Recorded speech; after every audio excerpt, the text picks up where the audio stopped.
Here's Jesse. He's going to record for me.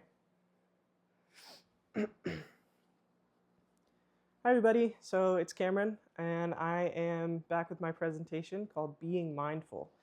If you're feeling lucky, you get to guess what it might be about, but if you're not feeling lucky, I'm here to tell you.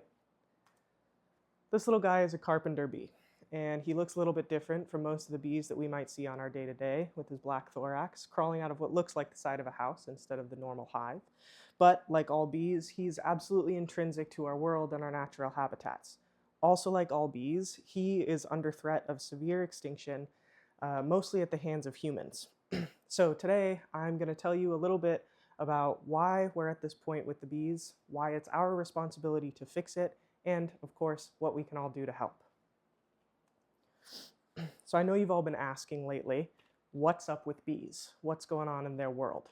Well, at the last count, there was about 25,000 known bee species in the world, but it's estimated that it's probably more around 2 million bee species, but we just don't know where they are. All of these bee species are, of course, distinct from one another, but they're all in the order Hymenoptera, which also includes ants, wasps, and some flies. Of course, we all know why bees are so important. They pollinate our flowers, trees, and bushes, keep our world looking green and healthy, and most importantly for humans, they produce a ton of food. So if bees are so important to us, then how did we get to this point with them where they're on the brink of extinction? Well, of course, we have to talk about environmental destruction. For example, the Amazon is known to 205 bee species at least, with probably a couple hundred more hiding in the little nooks and crannies. Unfortunately, 30% of this environment has been destroyed for human consumption, mostly lumber, mineral harvesting, and different crops that are deemed more marketable or easier to grow. Now, in the US, we have what's called a monoculture, or we're quickly approaching one, which essentially means that we're lacking a ton of biodiversity that helps the bees thrive and produce what they need to produce. We also have sprawling urbanism, which means that there's a ton of concrete and a ton of metal, which makes these environments essentially unlivable for bees and makes it really hard for them to spread out. All of these, of course, come together in what we call climate change. Now, in this day and age, a lot of talk is going on about global warming, but really, anytime the climate shifts in a major way, it affects insect populations. Right now, what we're experiencing is that the bees come out too early in the summer and they go in too late in the winter, which means that either way you slice it, they're freezing, and this is causing us to see year over year a declination in bee populations. So of course, we've talked about all of the reasons why the bees are declining, but what does this mean for us? Essentially, to put it simply, if we lose bees, we lose everything. Bees pollinate up to a third of our food. They pollinate berries, pit fruits, and vegetables, and they provide biodiversity to those crops, making them productive for years and years after the initial crop. They carry seeds and pollen throughout the land, creating those beautifully colorful fields and mountains that you see. So, of course, if we don't have those in our economies, the economic fallout will be absolutely disastrous. Between 1990 and 2013, there was a 30% decline in the United States in agricultural production that can be almost directly tied to bee populations declining. So, of course, if the bees fall, we fall too, to be quite dramatic about it. But as with all things, we are not the only ones depending on bees for our livelihoods.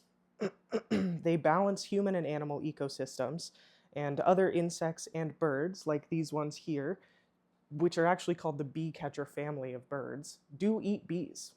Honey is, of course, a food source, and not just for you, me, and Winnie the Pooh, but for other insects that inhabit the same natural places.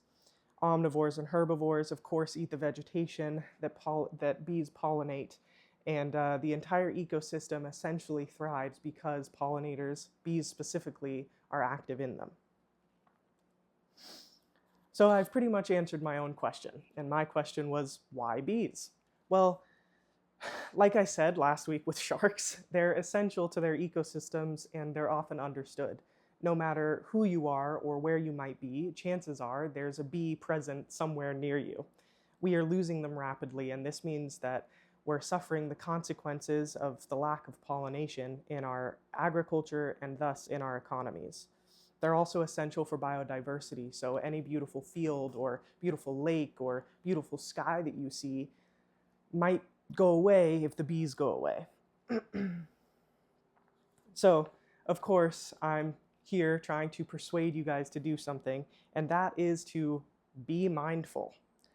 I've presented a couple different ways for you to do this, but the most important one for me is probably the easiest, and that's just to do your best to provide bee habitats. You can do this by researching the native plants that might thrive in a garden like yours, or even just on your back porch or your back balcony. A pot is better than nothing, and the bees will flock to you, I promise. The other thing is not to dissuade their natural predators, as bees exist in a fragile ecosystem no matter where they are, and those predators thrive when they have bees to eat, and the bees thrive when their populations don't outrun their ecosystems. Don't destroy hives unless it's absolutely necessary, like they're posing a threat to you or your family. Of course, this is where the bees thrive in the warm months, but some of them even exist in the hives in the winter, where they hibernate. The final one, and probably the most intimidating to all of us, is to mindfully consume. Try your best not to consume fast fashion, which eats up large swaths of land and feeds greenhouse gases into the atmosphere. You can also do research on any brand that you're purchasing from and find out if they donate to or partner with any conservation organization. I've provided some here, but the best thing you can do is to directly donate and support those conservation efforts. So if you see the Nature Conservancy, the National Trust, or the Audubon Society, go ahead and toss them a couple bucks if you feel like you've got it. But if you don't, subscribe to their newsletters, give them your emails, and tell them that you're here supporting what they're doing. Also, sign petitions.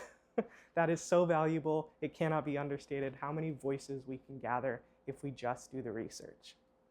So with that being said, I think bees are incredible, and I hope that I've persuaded you to put some thought into how they affect your world and mine.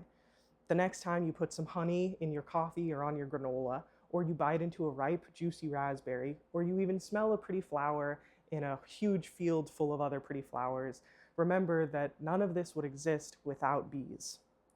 The world that exists without bees isn't that far away. For generations, they've upheld and supported our world and our ecosystems and our habitats.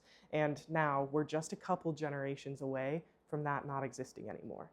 So I encourage you, do your own research, find out what you need to about supporting bees in your local area and the wider international world, and do your best to remember that bees are very small, but they have a huge impact to make. Thank you. And here are my sources. There you go. Do you guys have any questions for me? No?